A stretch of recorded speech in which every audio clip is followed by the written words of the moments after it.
कल्पना कीजिए, दर्शकों, जिस स्त्री का आपने कभी भरी सभा में अपमान किया हो, जिसके कारण आपका पूरा वंश नष्ट हो गया हो, वही स्त्री आपकी मृत्यु से ठीक पहले अकेले आपसे मिलने आए। क्यों? आखिर द्रौपदी मरते हुए दुर्योधन के पास क्यों गई थी?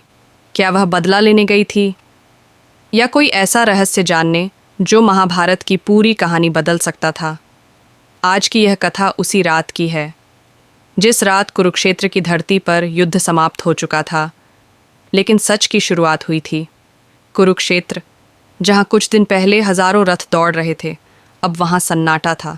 टूटे हुए रथ, टूटी हुई तलवारें और हर तरफ बिखरी हुई यादें। कौरवों का राजकुमार दुर्योधन धरती पर पड़ा था। भीम की गदा से उसकी जंघाएं टूट चुकी थीं। वह जानता था उसकी कहानी अब खत्म होने वाली है, लेकिन उसे यह नहीं पता था कि उसकी मृत्यु से पहले एक ऐसी मुलाकात होने वाली है जो इतिहास का सबसे बड़ा प्रश्न बन जाएगी। उधर पांडवों के शिविर में सब सो चुके थे, लेकिन एक स्त्री जाग रही थी। वह थी द्रौपदी। उनकी आंखों में नींद नहीं थी, केवल एक प्रश्न था। वह धीरे धीरे चलती हुई एक तंबू के सामने आकर रुकी। यह तंबू था कृष्णा का। द्रौपदी ने धीमे स्वर में कहा, माधव, मुझे आपसे बात करनी है। कृष्ण बाहर आए। उन्होंने द्रौपदी की आंखों में देखा, उनकी बेचैनी समझ गए। कृष्ण बोले, तुम्हारे मन में आज भी वह सभा है ना द्रौपदी? द्रौपदी ने धीरे से कहा, नहीं माधव, आज मेरे मन में एक और प्रश्न है।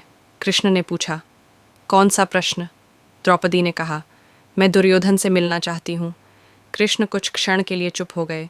उन्होंने पूछा, वही दुर्योधन जिसने तुम्हें भरी सभा में अपमानित किया था?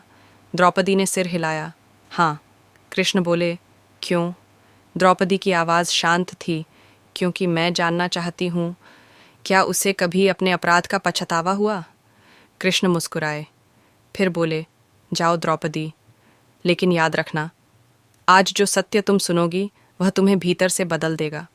रात गहरी हो चुकी थी। चंद्रमा की रोशनी में कुरुक्षेत्र का मैदान चमक रहा था। दूर टूटे हुए वृक्ष के पास दुर्योधन पड़ा था। उसकी सांसें भारी थीं। तभी एक सैनिक ने आकर कहा, महाराज, कोई आपसे मिलने आया है। दुर्योधन ने कठिनाई से पूछा, कौन? सैनिक बोला, द्रौपदी। दुर्योधन कुछ क्षण के लिए स्तब्ध रह गया, फिर धीरे से बोला, उसे आने दो। द्रौपदी उसके सामने खड़ी थी। दोनों कुछ क्षण तक एक दूसरे को देखते रहे। यह वही दो लोग थे जिनकी एक घटना ने इतिहास बदल दिया था। द्रौपदी ने पहला प्रश्न पूछा, दुर्योधन, क्या तुम्हें वह दिन याद है जब सभा में मेरा अपमान हुआ था? दुर्योधन की आंखें झुक गईं। हाँ, वह दिन मुझे हर रात याद आता है। द्रौपदी बोली। तो तुमने उसे रोका क्यों नहीं? दुर्योधन ने उत्तर दिया, क्योंकि उस दिन मैं अपने अहंकार का कैदी बन चुका था।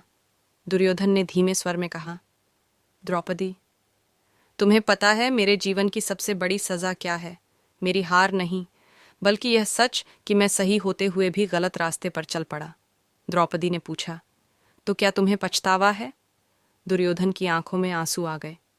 हर रात मैं वही दृश्य देखता हूँ, तुम्हारी पुकार, तुम्हारी पीड़ा और मेरा मौन।